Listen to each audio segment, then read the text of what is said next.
Smart 24, driving business.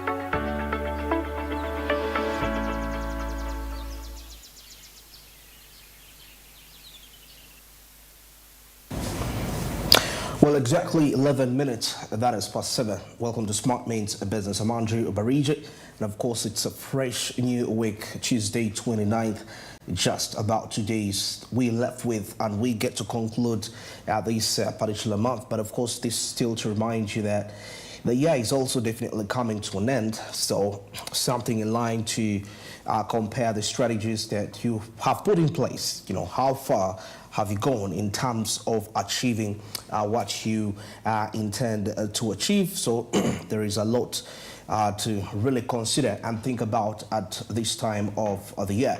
But of course, still today's edition of Smart Means Business, we have quite a very amazing discussions here that we're going to be, of course, looking into. And of course, in our business update coming up shortly, we shall be taking a look at Uganda reviving its relations with Serbia, and of course, all in line with reviving the historical ties. And of course, later on, we also have in our Caribbean, East Africa, we shall be reviewing the Kenyan shilling, which, according to the reports, revealed that it has gained strength against the dollar. You know, the Kenyan shilling is said to remain stable because it has gained about 21, that is 0.5%. Against the greenback, that is, if you're to look at 2024, if you do that comparative advantage. But of course, still to remember that as we kick-started off this particular year, the Kenyan shilling wasn't really performing to its best. If you're to compare, most especially with the performance with the United States dollar, but of course it's to remain stable. So the question is, what has the Central Bank of Kenya really embarked on to ensure that there is that stability? And of course, the JP Morgan CEO, of course, finally meets President Ruto. Of course, they met at Ruto met with JP Morgan CEO, that is Jamie Dimon, at the State House of Nairobi. Of course, we know that officially JP Morgan is going to be having operations in Kenya. And of course, from the international updates, we shall be reviewing Africa's climate change, which according to the statistics reveal that it has grown by 48%, at least almost hitting the 50%. So we see that flows to Africa. So a 48% increase, and that is reaching about 44 billion United States dollars. But of course, still along that line, we shall be looking down to Egypt's economic outlook as growth is expected amidst the International Monetary Fund reform. So more of those updates are coming up shortly. But of course, at this point in time, allow me, as we switch and we take a look at what's making headlines within the local press.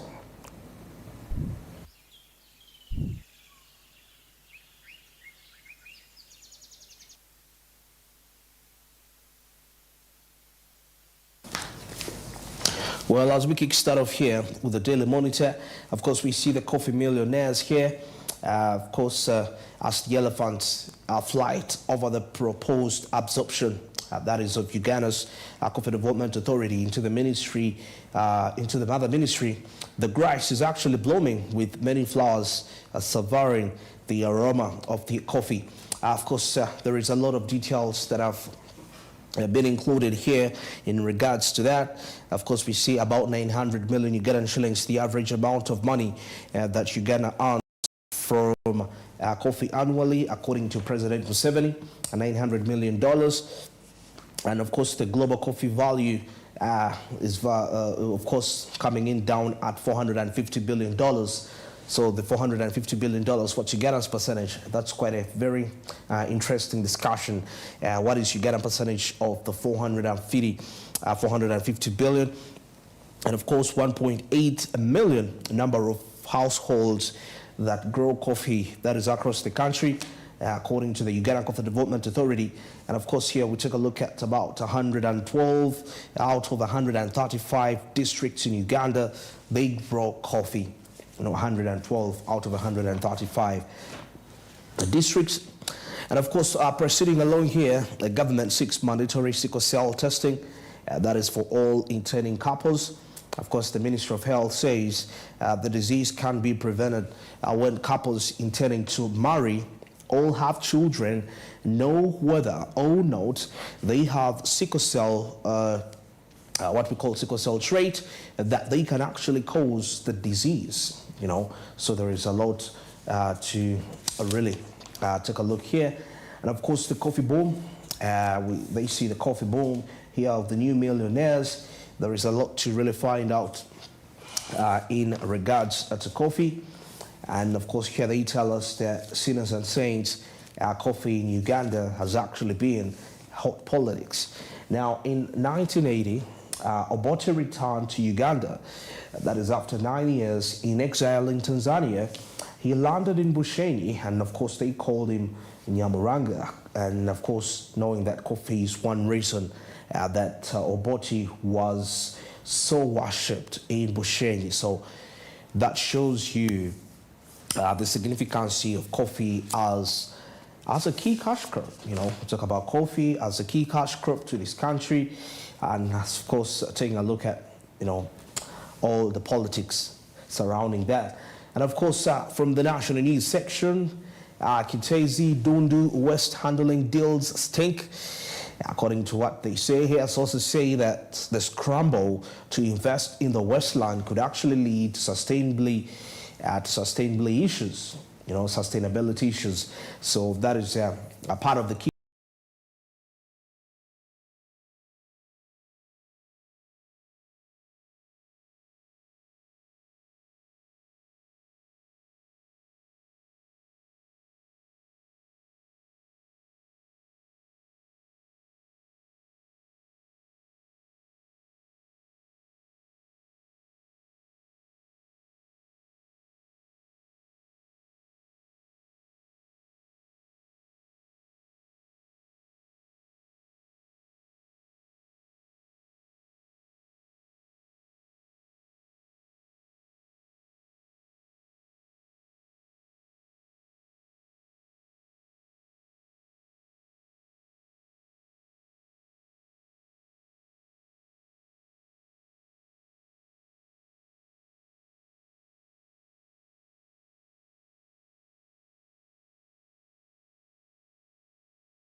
Can prevent fuel tank fiery deaths. It's according to somebody here in the comment section.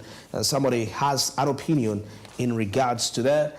And the letter of the day, let's confront the tribal elephant in the room. Yes, what is that tribal elephant? There is a lot to really find out there. Of course, this could probably could have been really based on what the Speaker of Parliament, the statement made in relation to that. Well, there is a lot there. And of course, here in the Prosper section, They tell us why knowledge is a new focus for the economy. Of course, the government has identified 5 focus areas for the knowledge economy, and that include mobility, pathogen economy, the 4th industrial revolution, infrastructure, innovations, aeronautics, and space science. So there is quite a lot here that can be discussed in that line. And of course, still, the game changer for tomorrow's problems. There is something here in line with quantum computing.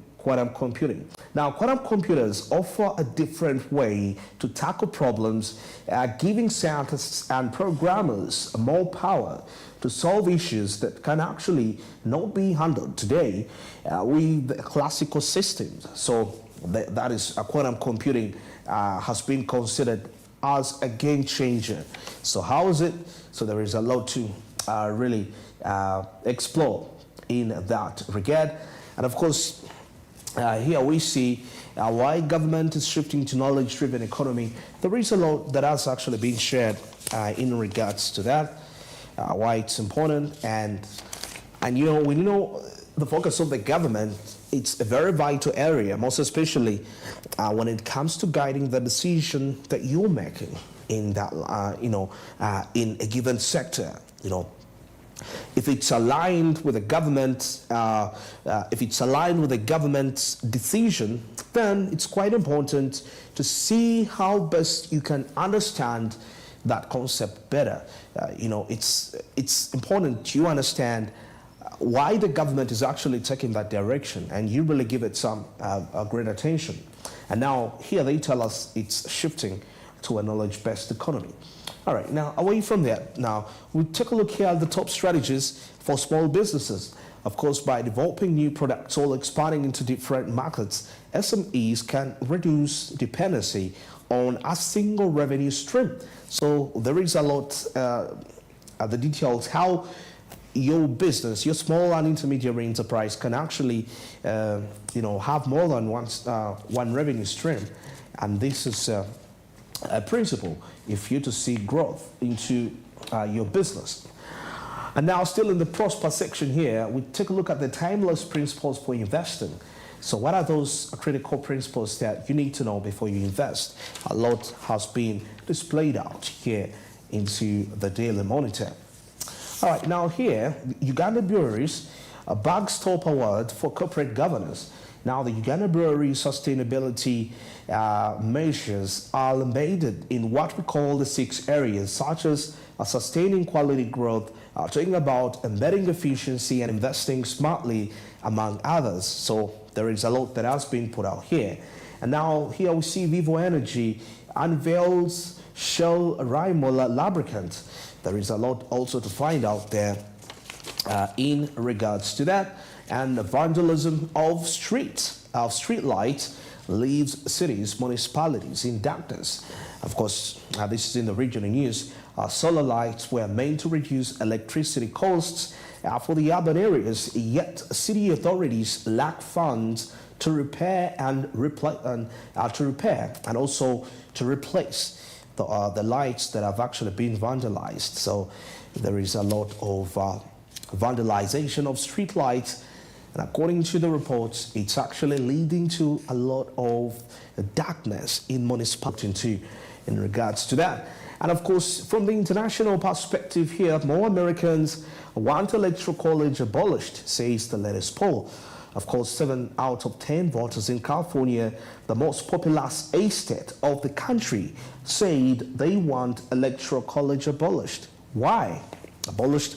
Of course, there is a lot of details. And of course, power hangs in balance after Japan's ruling bloc poll setback. So what caused the setback? There is a lot of details to really look into as we proceed along that line. Now, crossing to the new vision, taking a look, of course, lucrative investment opportunities in Uganda, as we see companies that are actually driving Uganda's economy. There is a lot here to be investigated. And the coffee agency hijacked government tax roll, of course, says President Museveni. Of course, details emerge on Ugandan judge that has been charged in the United Kingdom. Now, of course, Chigogwa death toll rises to 26, more still missing. Of course, according to police, 22 people had by Sunday been to stay away from the track after it overturned in vain. So there is, of course, a detailed report in 2024 census report. Out of the 45.9 million Ugandans, majority were youth and children. Most of the youth are actually unemployed, according to what has been discovered. So there is a lot to look into there. And Semogere speaks out on census report. Now, despite in the population, despite a dropping population of Catholics in Uganda, basing on the recent national census report, Archbishop Semogere is confident in the growth of the Catholic faith, citing frequent baptisms and confirmations in his archdiocese. So there is a lot here to also explore. And here government stands with Justice Mugambe as she faces charges in the United Kingdom. So there is a lot to look into. And President Museveni defends rationalization of coffee and dairy authorities. It's according to what he says. And of course, he says you have to have a board of directors for a money-consuming unit. Yeah, what the president really emphasizes. And of course, in continuation to that, into the international news, we take a look at the Trump-Harris competition. Of course, they lean on traditional bases. There is a lot which has also been written, and the Chinese investor petitions the DPP that is over closed criminal file. What is that file? You'll find out further details as you get a chance to grab yourself a copy. That is of the new vision. Of course, we are still proceeding along, trying to check on my time as we see what am I left with. Of course, it's not my best friend, but just to proceed a little here, I will take a look at 13 people arrested of exam malpractice. Now, teachers caught with unauthorized exam material. Of course, this is coming in from the national examinations. There is a lot here. 13 people arrested of exam malpractice. Now here we see how Congo violence crushed a young girl's dreams. So what was the young girl's dreams? That is quite the very first question that you should be asking yourself as you are really reviewing this. So there is a lot of details that have actually been put in here regarding the young girl's dreams that were, of course, buried. And now finally from the national news, hospitals account for maternal deaths. This according to the ministry. Of course, despite the notable improvement, some 6,000 women and adolescent girls still die every year from preventable causes related to pregnancy and childbirth. Wow. So the ministry has accounted the deaths, the maternal deaths to hospitals. So they are responsible for that. So what has to be done if we know that it is the hospitals responsible? What are the measures that ought to be taken now? That is the biggest question. Now, the Uganda Revenue Authority here allows companies for the economic contribution. There is a lot that has actually been displayed out here. So when you grab yourself a copy of the new vision, you'll be able to find out what the rest of the details fall like. Well, let me go for a break, of course, returning with Karibu East Africa and the international updates.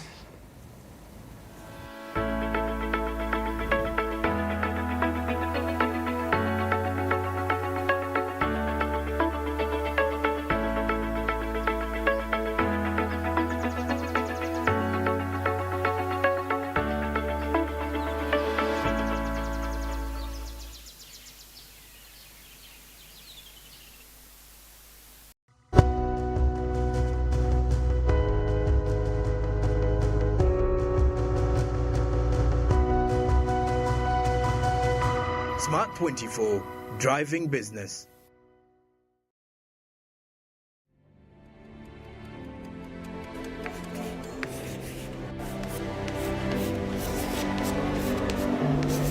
This is Jordan. When it comes to classwork, Jordan is magic. Jordan shines. Jordan makes his peers better. Jordan is a true leader.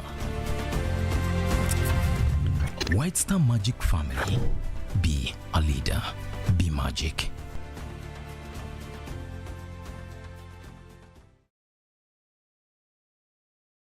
There is only one rule you must follow in order to be a winner. Number 1, defeat the undefeatable. You, step forward. I want you to box the air until it falls down. I'm not seeing it falling in. You see it falling in. Box, harder. Winning is hard, but with MTN Momo, it's easy. Simply pay or shop with Momo for a chance to win mobile money every day. Use the Momo app or dial *165*3#. Moment has arrived. Whatever cook arabiyalla. Closer to your champion. Sakani Simine, 100-meter sprinter. Patrick Chinyemba, flyweight category. University BMX racer. Yeah, athlete worknash masala barada. Stay connected for every medal moment from the 2024 Paris Olympic Games.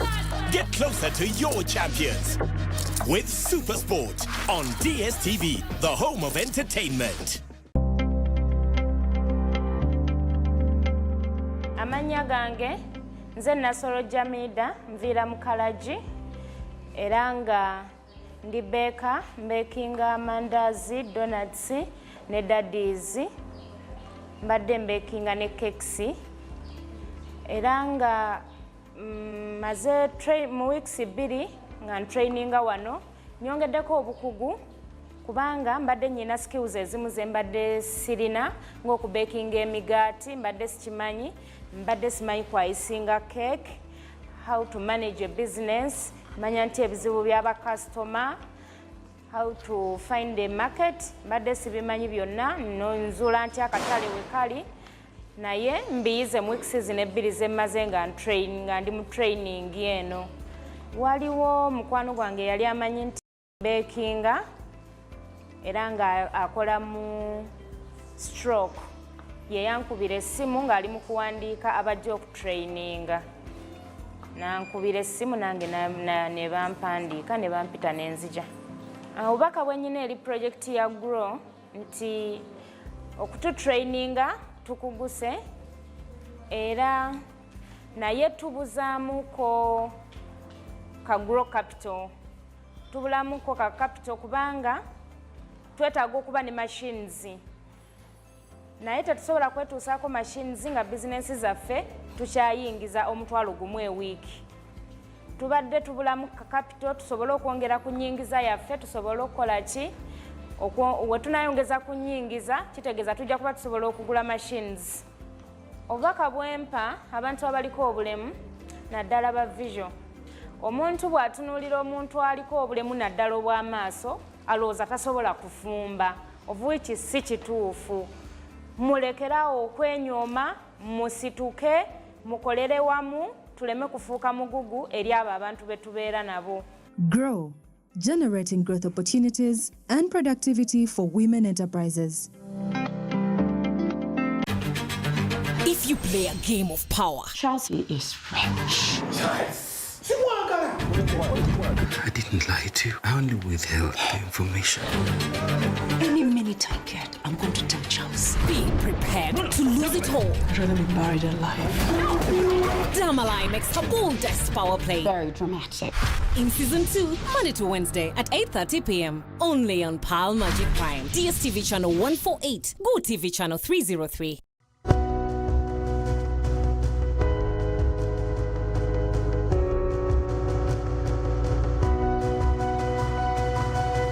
Smart 24, driving business.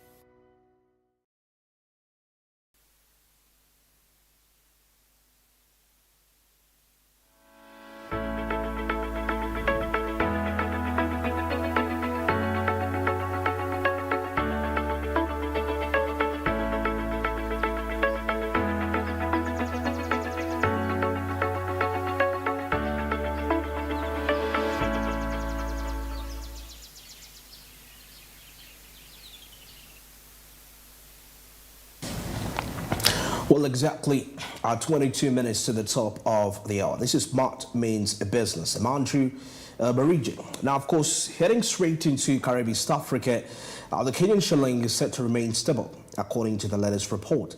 Now, the shilling gained about 21.5% against the greenback, that is in 2024. Now, the Kenyan shilling is expected to maintain stability in the near term, bolstered by adequate dollar inflows. That is with the Central Bank of Kenya keen on maintaining strong external buffers. Now, the Kenyan shilling has gained 21.5% against the greenback in 2024, becoming the best performing currency globally. That is to trade at about 129.20 as quoted by the Central Bank of Kenya. This was on Friday. Now, the Central Bank of Kenya expects the gross foreign reserves to accumulate to about 8.9 billion by year end. That is a 1.9 billion increase from 2023. Now, Kenya's usable reserves now stand at exactly 8.5 billion, enough to actually maintain about 4.4 months of import cover, boosted by the Central Bank Kenya's efforts to buy excess dollars from the market in a bid to anchor volatility. Of course, according to the statements that were spoken here, the governor said that we are fairly comfortable with the forex rate. This, according to the Central Bank Governor, Thagi said during an interview on the sidelines of the World Bank and International Monetary Fund annual meetings in Washington. Now, Governor Thagi expressed confidence in the current exchange rate levels, holding the shilling at appropriate levels. Of course, he added that the reserve accumulation is key to keeping the currency at the current levels. And he says that they had built strong external buffers and should be able to now address any short-term exogenous shocks, Dr. Thag noted. And he said that we will smoothly manage whichever direction the exchange rate is when driven by the fundamentals. Now, the shilling has remained stable, oscillating within that is 129 mark against the greenback, owing in the high dollar inflows streaming in from tea exports and growing remittances from Kenyans living and working abroad. Now, according to the Central Bank Governor, he admitted to the aggressive revenue targets fronted in the Bill 2024 that led to deadly protests across the country, of course compelling President Ruto to drop back a week later. Now, he added that social stability and fiscal consolidation should be considered in future International Monetary Fund in case of any future IMF funding programs. Now, he said in the Wednesday interview, the Apex Bank Governor actually assured that the budget has actually been fully financed in the short term, ruling out sooner prospects of going back to international markets for funding. Now, in February, Kenya successfully refinanced a 2024 Eurobond maturity, partially issuing a 1.5 billion euro buyback, which clearly attracted dollar-dominated inflows, of course, boosting liquidity. According to data tracked by the Bloomberg, Kenya's debt has actually had returned to about 8.5%, surpassing the 7% average. That is if we talk about the emerging markets. Now, Kenya is eyeing international concessional funding from the IMF once the current one is complete in April 2024. So that is coming in from there, from the Kenyan shilling, which, according to the reports, is currently remaining stable. It's remaining stable against the greenback, against the dollar. All right. Now, away from that, switching still in Kenya, we take a look at President Ruto, who met the CEO of JP Morgan. Finally, of course, the bank established a branch in Nairobi. And one of the countries where it's actually performing is South Africa. Now, President William Ruto met JP Morgan CEO, that is Jamie Dimon, at State House Nairobi, who had actually visited Kenya as part of his tour. That is on Thursday. This event happened last week. Now, JP Morgan, the world's biggest bank by balance sheet, has received the approval of the Central Bank of Kenya to open a representative office in Nairobi. Now, the office will serve as a liaison and marketing hub for JP Morgan and its subsidiaries.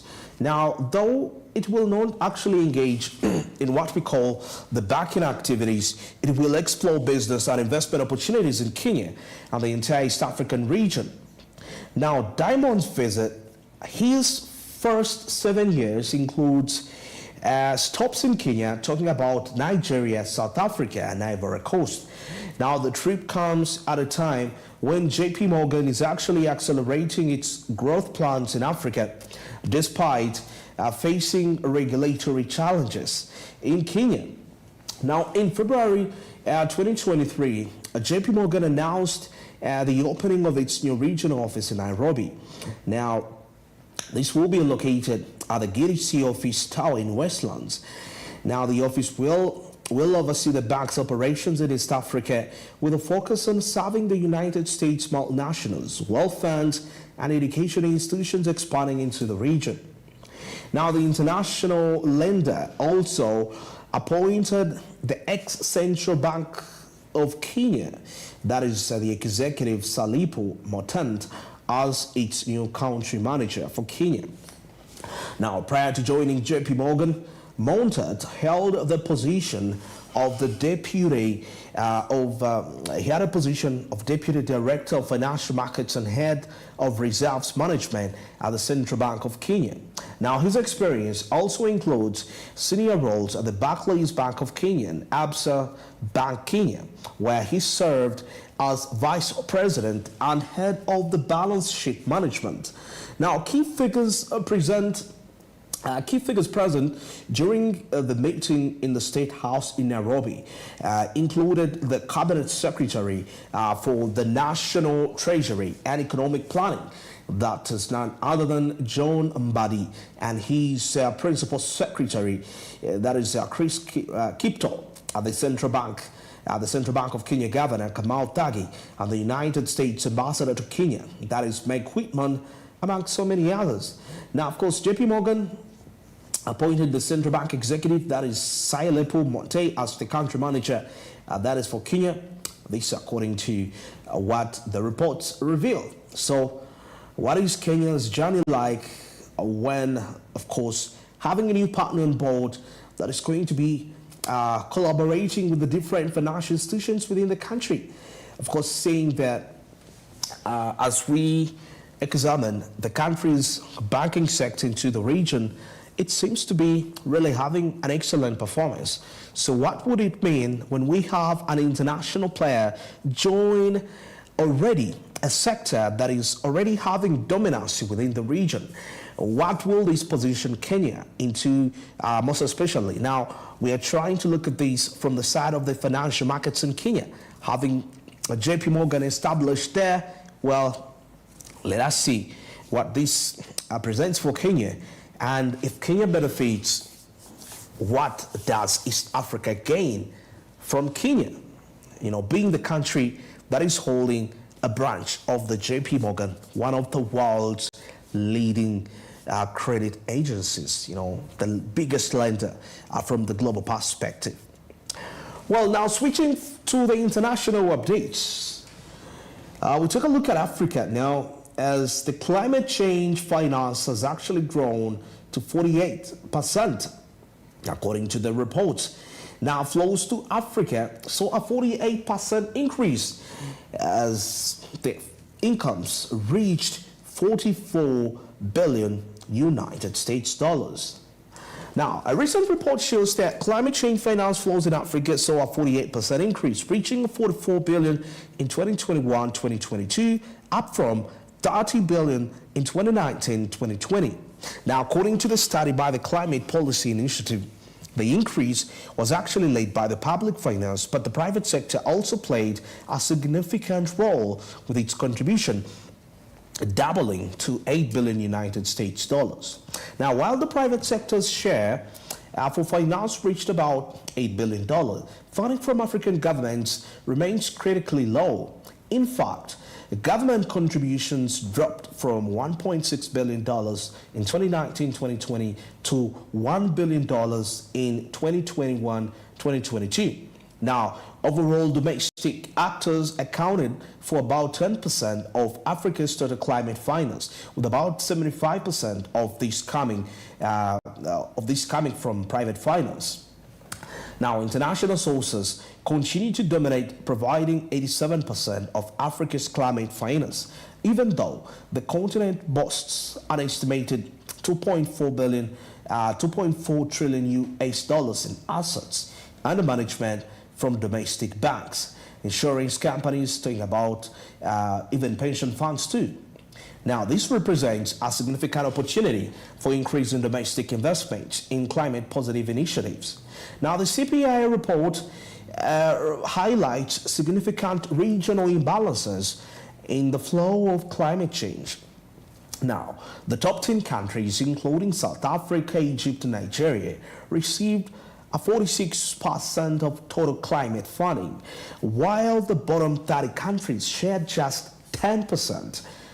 Notably, private finance flows were also highly concentrated within the South Africa, talking about Egypt and Nigeria alone, accounting for half of the private climate finance. Now, according to the research here, South Africa, Egypt, Nigeria were accounted for the biggest percentage of private financing for climate change related initiatives, according to the reports. Now, this disparity is particularly stark when comparing climate finance distribution with vulnerability to climate change.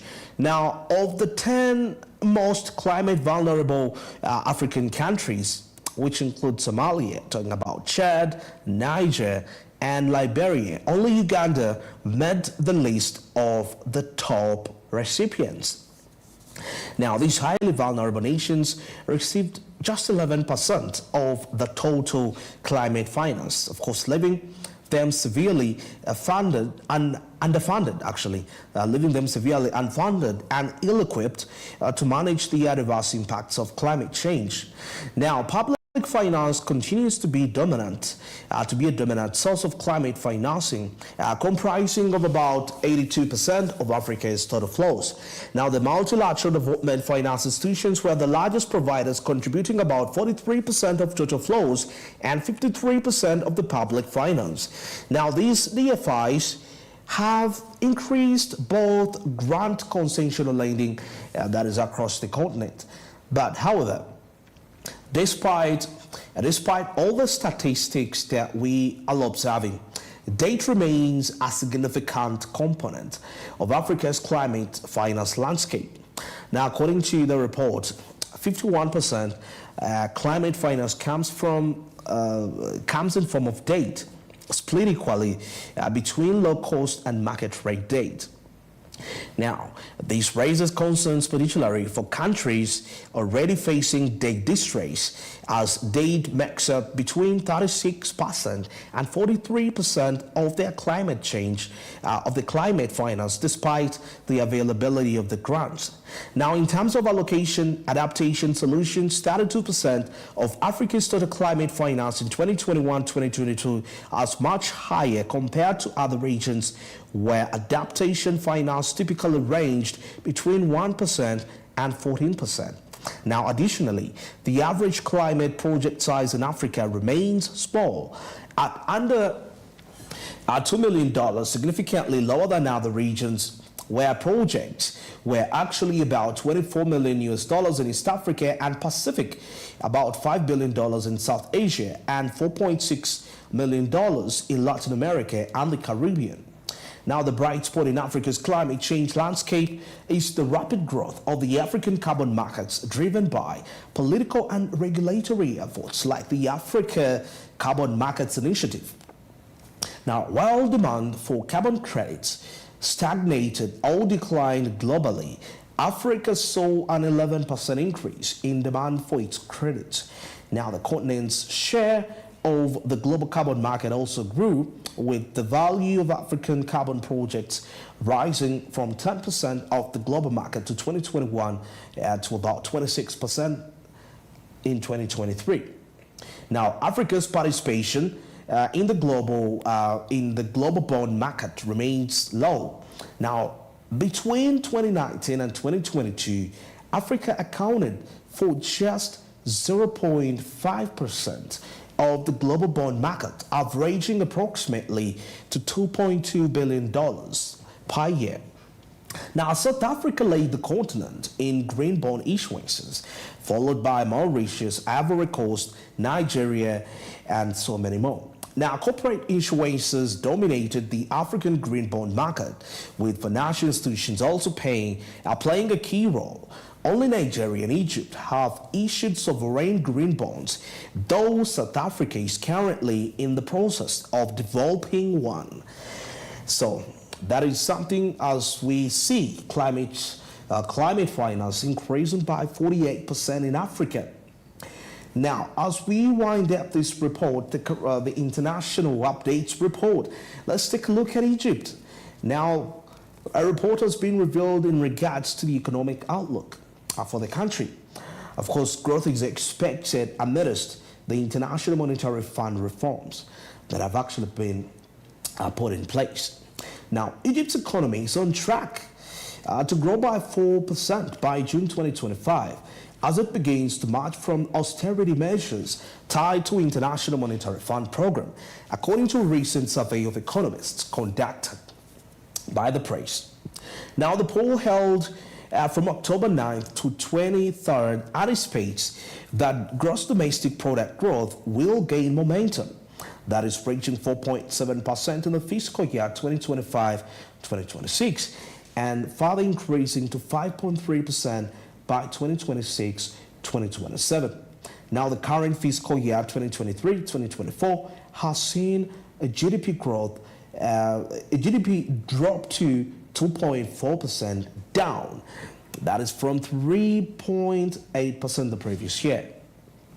Now, contributing factors include the currency crisis and the ongoing conflict in the neighboring Gaza, which have actually adversely impacted tourism and the Suez Canal revenues. Now, earlier this year, Egypt entered a significant agreement with the United Arab Emirates Sovereign Fund, that is the ADQ, granting development rights for real estate along its Mediterranean coastline for $24 billion. Now, this deal set the stage for an $8 billion financial reform package with the International Monetary Fund that followed in March. Now, James Swanstone from Capital Economics, of course, remarked Egypt's economic prospects. He says that they are actually improving gradually, but strict fiscal policies will continue. That is to address the budget deficit and the country's debt-to-GDP ratio. He noted that the advantages of a weaker pound are starting to be felt. While inflation is decelerating, it is expected to actually remain elevated, with forecasts of about 20% for 2024, 2025, and 11.4% for 2025, 2026. Now, inflation rose slightly to 26.4 in September, down from a peak of 38.0 in September 2023. Now, the International Monetary Fund also predicts a 4.1 growth rate for Egypt's economy in 2025. Now, analysts expect the Egyptian pound to actually depreciate further, predicting it will reach about 50.4, that is 50.4 per dollar by the end of June 2025 and 52 by the end of June 2026. Now, previously, the central bank maintained the pound's value at 30.85 to the dollar until it allowed to float in March 2024, with the current exchange rate hovering around 48.8 to the dollar. So that is something we are taking a look at Egypt's economic outlook. What is it standing like, and what is the way forward for this nation in the Northern African region? Well, allow me to take a break at this point in time, and of course I'm returning with our business updates. We'll have our business updates into the pipeline and tips and quotes to keep you inspired throughout the day.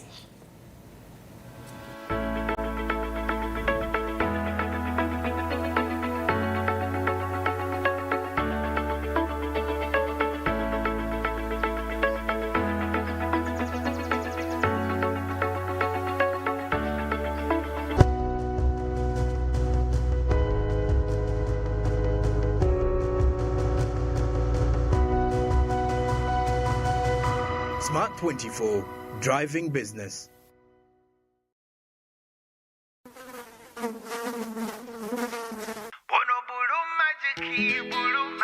Is my joy.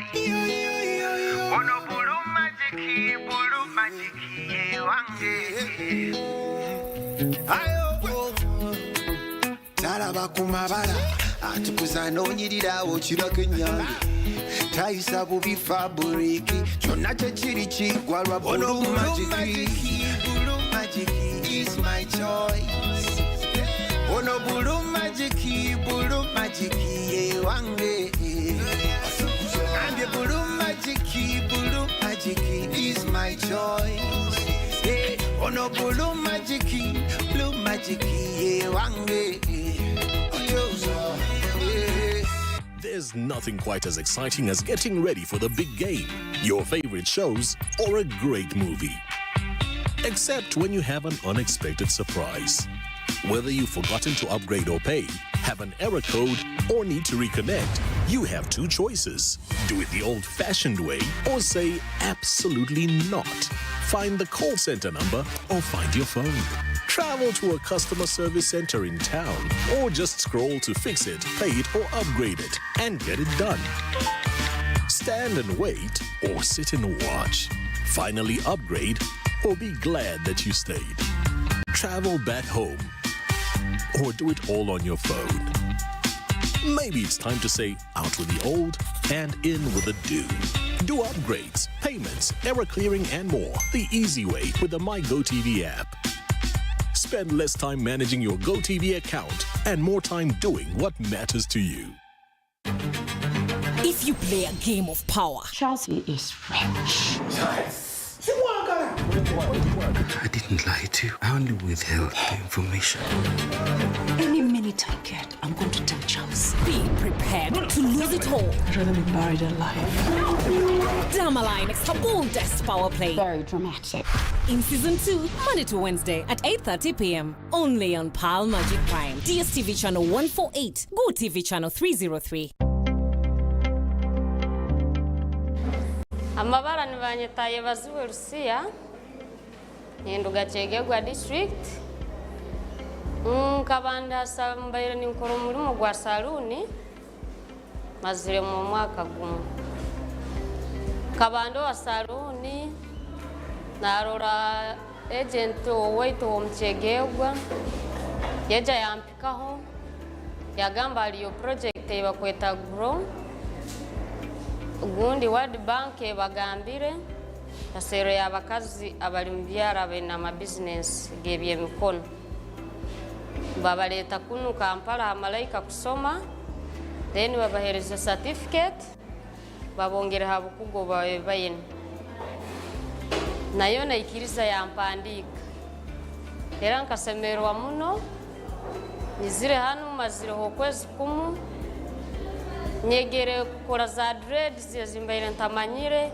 abantu babani bazinsaba muno ntakuzimanya nayiga kukora makeup era n'abandi begere bankora ka makeup Hati ninjagarukayo ngende musaluni yange nkole ebyembaire ntamanyire binyegire kunuka dreads ez'ekyangu weave ez'okukora n'engaro then nja kubunafuna chance nja kutunga n'abantu abali mu kyaro abatakumanya skills ezitwegere kuno nabo mbarabiremu kugamba nkokubayikirize bakatuseera bakatuhereza alyaga amagezi nayo ntagaikalira nyenka nyegeseha abakazi abali mu kyaro abandi baitu kandi hate ekizibu ebintu bimwe bitwegere itwe nkaitwe mu kyaro hatuli byenanka amasanyarazi oba nkaki baitu mu kyaro kyaitu tigaliyo gavumenti bwe kutuyambaho ekatutera y'amasanyarazi ntugisaba kyegegwa tuliyo baitu tuyina amasanyarazi ekiryaho gavumenti bwe kutuyamba ekatuteraho omukono ekatutera y'amasanyarazi tusakole bitwegere tutunguka mu bizinesi zaitu nzikurakurana kandi nekicweka nikisemera so nimalira kusima Malaika Institute okutusomesa n'abegisa baitu na project ya Grow na World Bank kuteka mu sente bebale muno. Grow, generating growth opportunities and productivity for women enterprises. Winning requires the stamina of a lion. But most importantly, it requires that you carry that water up the top of the hill. However, you must use a spoon. Take the water now. Go, run, climb up the hill. 72 spoons. Faster, go. Winning is hard, but with MTN Momo, it's easy. Simply pay or shop with Momo for a chance to win mobile money every day. Use the Momo app or dial *165*3#.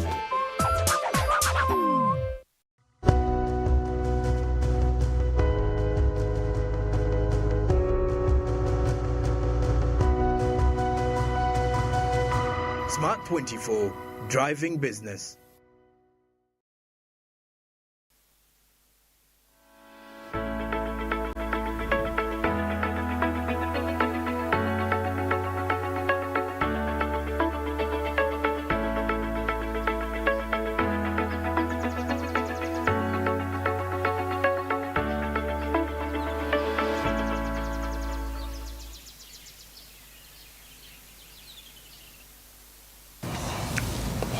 Well, it's exactly 6 minutes past 8. This is Smart Means Business. I'm Andrew Barigi, and definitely we're still driving in down.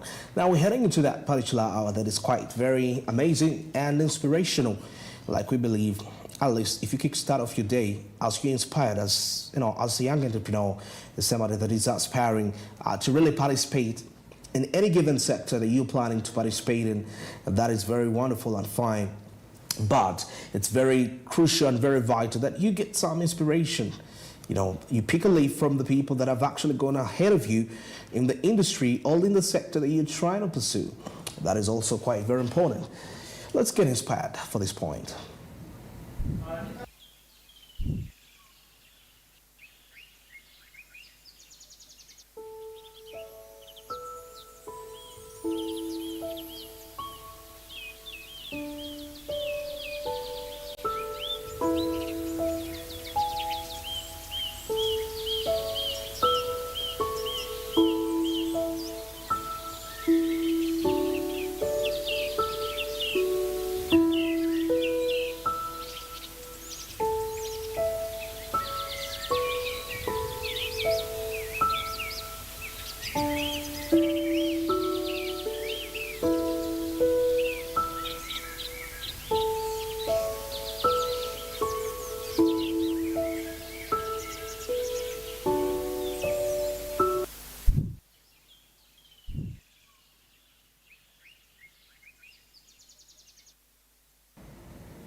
And that is somebody from Ghana that says that, I mean, being patient and the different challenges that we go through is actually very vital when it comes to birthing innovations and new ideas. So that is according to what he says. And, well, he's right to some degree. I'll say he's right. Patience, you know, once you go through that stage of what we call the test stations. You know, there is that time when as an entrepreneur, you ought to be tested in what you actually say that you're pursuing.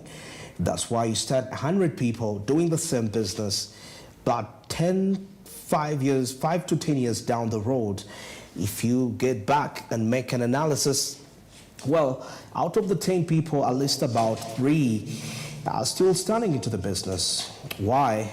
Of course, the little hardships that come along the way, the test stations, and how patient are you, you know, to oversee or to take a look at whatever that is happening around you, and you are able to contain it internally. That will mean that you are something. Now, still on that note, on to the other inspiration quotes. That was the Smart Means Business quote of the day today. Now, something I would love to say, it's all in line with, you know, there is a huge comparison here about many people talk about building wealth, and we try to understand wealth from the perspective of the riches. You know, wealth and riches are way quite different.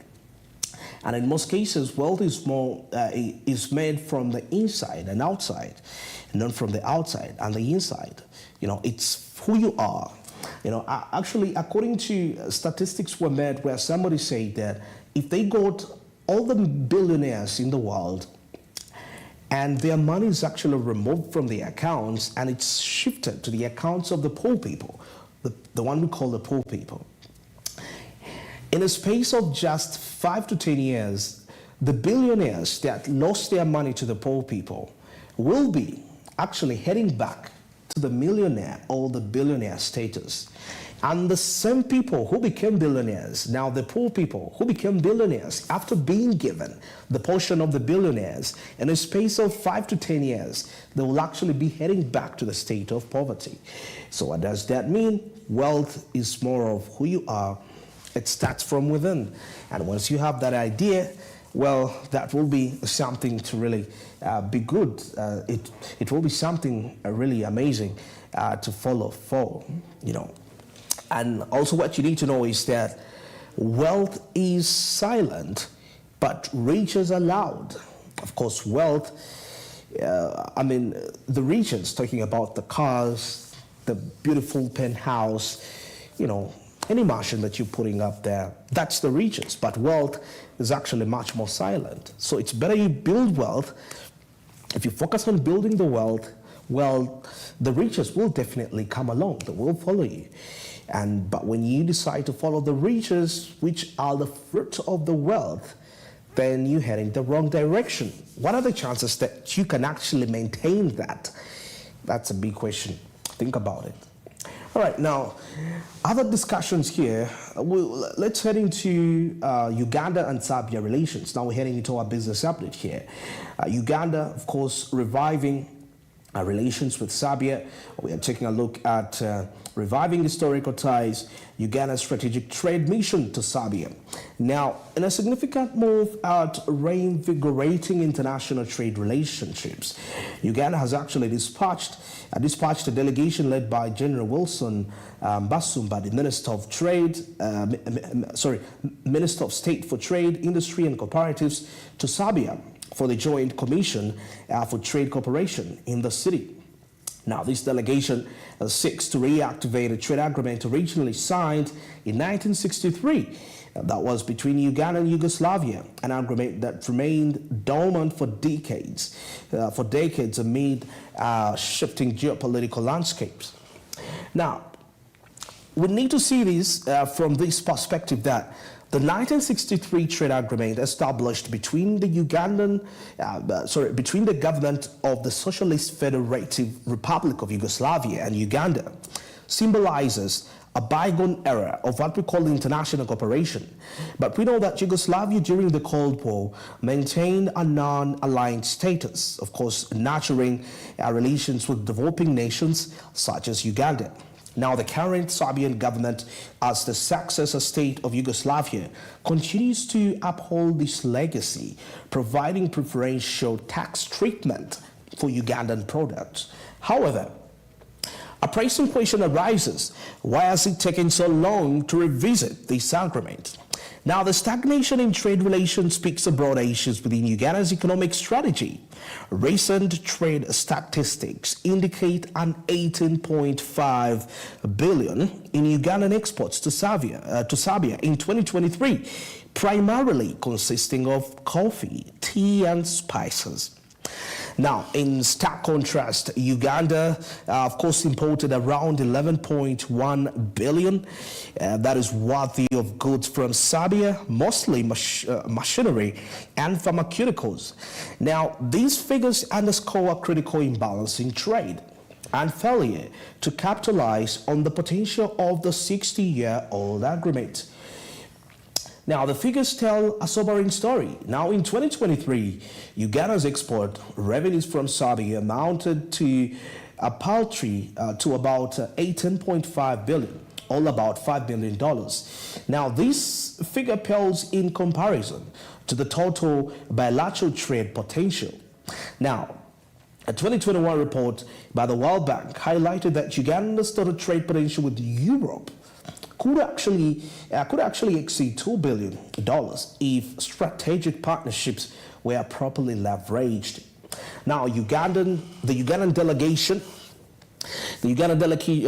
delegation's current mission comes at a time when the global coffee market is experiencing unprecedented growth. Now, according to the International Coffee Organization, the global coffee market is valued at approximately, at about 450 billion. Now, of course, with Uganda producing some of the world's finest coffee, now it stands to gain significantly better from better access to European markets, particularly in Zambia, which could actually serve as a gateway. Now, a deeper dive into the numbers here reveals that coffee accounts for roughly 90% of Uganda's exports to Zambia, reflecting an over-reliance on a single commodity. Now, such dependency can be perilous, as fluctuations in coffee prices can bear the consequences for farmers and the economy, according to what we see. As we see, for example, the price of coffee dropped by nearly 20% way back in 2022 due to the global supply chain disruptions that were actually very clear. Now, this volatility poses a significant threat to the livelihoods of the Ugandan farmers. Yeah, so we see this is something very important for this country, if we are to look at it that. Now, of course, if the Ugandan delegation can actually successfully re-establish the trade ties with Zambia, it could actually enhance the potential of smallholder farmers when it comes to their incomes, the smallhold farmers' incomes, and of course those of thousands of other farmers into the different villages. A successful revival of the trade agreement could actually potentially increase Uganda's coffee exports to Zambia by even 50%, which would add to an additional $9.25 billion approximately in revenue, raising the exports, the total exports, to about $27.75 billion. Now, this could actually increase, this could translate into better living conditions for the smallholder farmers. We're talking about the farmers in the villages, that are also dealing in coffee. Now, the backdrop of this trade mission in Zambia, in Zambia's resilient economy, which recorded a GDP growth rate of approximately 2.9% in 2023, of course, despite global economic uncertainties. Now, with a population of about 7 million, we see that Zambia offers a steady consumer base for Ugandan goods. In contrast, Uganda's economy grew by about 5.1% during the same period, supported by the population exceeding 45 million. However, challenges such as limited access to global markets hinder Uganda's potential for this to be a success. Now, while the Ugandan economy is diversifying, reliance on agriculture remains a double-edged sword, because taking a look at the African Development Bank, it clearly reveals that Agriculture employs about 72% of Uganda's labor force, but contributes less than 30% to the gross domestic product. Now, this discrepancy highlights the need for a strategic pivot towards value-added exports. Now, by importing higher value goods from Serbia, such as technology and machinery, well, Uganda could actually diversify its economic base, reducing dependency on raw commodity exports. Now, General Mbadi's delegation has ambitious plans, and that is including establishing a free zones hub at Entebbe for coffee processing. And now this initiative is actually crucial in bolstering Uganda's ability to distribute its products effectively through Serbia, strategically located in Central Eastern Europe. Furthermore, the discussions around importing higher value goods from Serbia valued at approximately 11.1 billion in 2023, which was something very instrumental. Now, currently, goods imported from Serbia constitute only about 1.5% of Uganda's total imports, indicating ample room for growth. Now, by accessing Serbian machinery and pharmaceuticals, Uganda can actually enhance local production capabilities and stimulate various sectors, particularly agriculture and manufacturing. Now, of course, to illustrate this, we take a look at in Kenya. The establishment of a similar trade hub resulted in about a 20% increase in agricultural exports within 2 years, showcasing the potential for Uganda to actually achieve a comparable success. Now, while the revival of the 1963 trade agreement presents a tantalizing opportunity, it requires cautious optimism. The Ugandan delegation must navigate the challenges related to infrastructure deficits and what we call the political dynamics that could actually impact trade. But moreover, establishing trust that is between business entities in both nations will actually be essential in ensuring successful trade partnerships. Now, despite the promise of increased exports and improved economic collaboration, Ugandan businesses must be prepared to adapt to the competitive nature of the Serbian market. Now, this means investing in quality control, marketing strategies to position the Ugandan products favorably within Serbia and beyond. Now, the revival of the 1963 trade agreement may signify a critical juncture here for Uganda, of course, offering a chance to reshape economic ties and enhance trade prospects. Now, as highlighted by Odrick Rabogo, that is the chairman of the Presidential Advisory Committee on Exports and Industrial Development, reviving the 1963 treaty is an economic breakthrough.